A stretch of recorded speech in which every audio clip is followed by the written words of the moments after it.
Greetings, dear friends. Today I'm going to make couscous for lunch. This is probably the fastest side dish in the world. All you need to do is pour in the right amount of water. Add a little bit salt, oil, cover it with a lid for 5 minutes and your side dish is ready. I've already done this, my couscous is ready. Of course, you don't just eat it plain, so you need to make some kind of sauce for it. Today that's what I'll be preparing. Using chicken meat.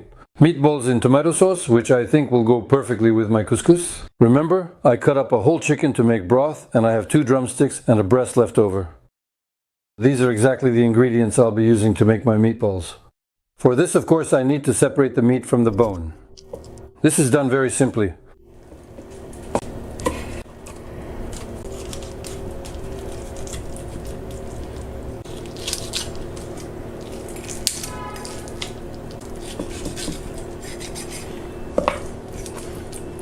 And again, these bones will be perfect for making broth. I won't be grinding the meat in a meat grinder.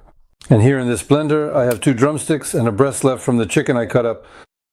But in principle, you can use any part of the chicken as long as there are no bones. If you decide to use only the breast meat, you might find that it will be somewhat dry and lacking in moisture. So it is much better to incorporate and blend in some meat with chicken fat, such as juicy chicken drumsticks or thighs. That's perfect for this purpose. I also add 1 onion here.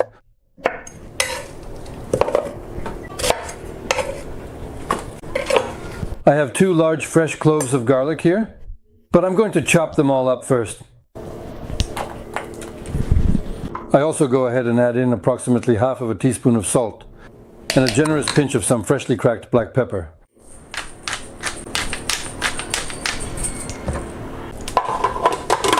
I close it up and blend everything until smooth.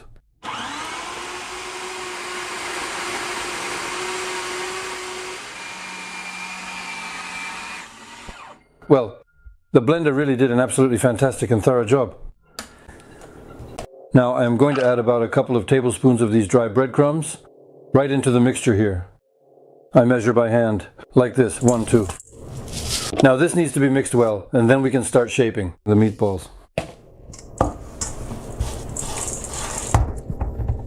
The mixture turned out very smooth. I'll dust the board where I'll be placing the meatballs with a little flour.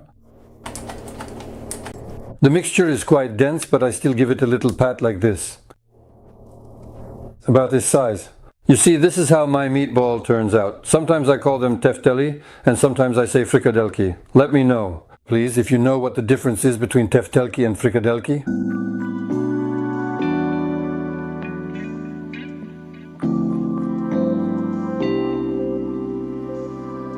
So, as you can see, from 2 small chicken legs and 1 chicken breast, we ended up with 27 meatballs. Yes, maybe they're not all exactly the same, but that's what you get with handmade food, friends.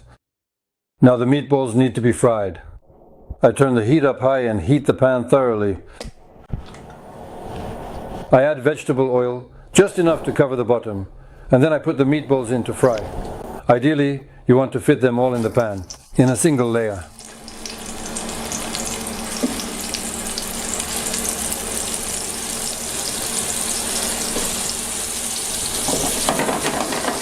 All the meatballs fit perfectly, so now we'll fry them on all sides. The heat is quite high, so the meatballs start browning very quickly. They already look beautifully golden brown on one side. So now is the perfect moment to carefully flip them over to ensure they cook evenly. Fry them over high heat so they develop a nice crust.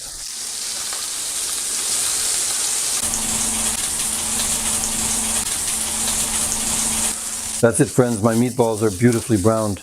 I turn off the heat and transfer them onto a towel, a paper towel. Let the excess fat soak in. And now in the same pan I'm going to make the sauce.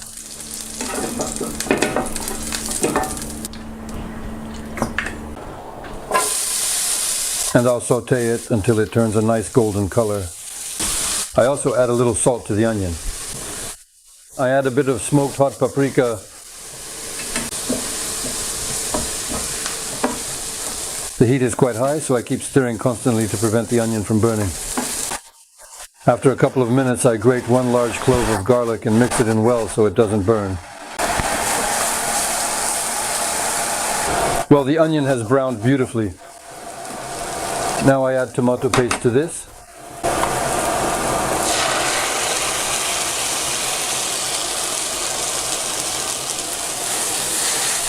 And then right away, I'm going to add these canned whole tomatoes, along with all of their own rich juices into the pot. I mix everything well.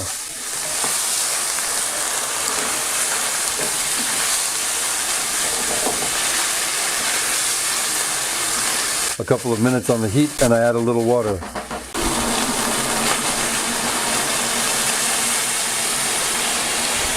If you have chicken broth on hand, you can add chicken broth instead of water.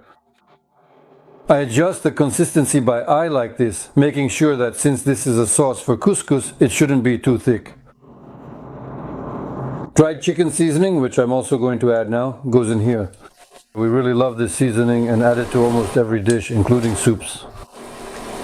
I'll mix it well. Now you can taste it for salt. If you like it spicy, you can add something hot. Now I'm adding the meatballs back in here, returning them to the pan.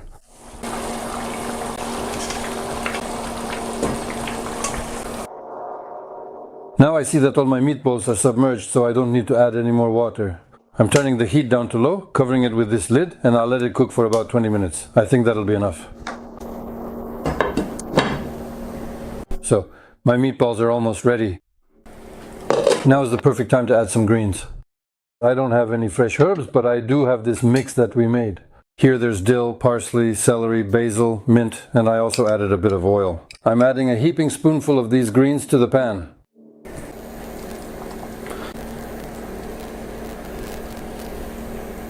Friends, here's a tip about couscous. If your couscous has already cooled down, put a pot of boiling water on the stove, then place the pot with the couscous on top. And over low heat, the couscous will gradually warm up. In 10 to 12 minutes, it will be as fresh as new. Everything is ready for me. My meatballs, the frikadeller, are ready. The couscous is warmed up. It's time to eat. At first we didn't really care for couscous, did we? But then, over time, we actually started to like it. Now we cook it quite often.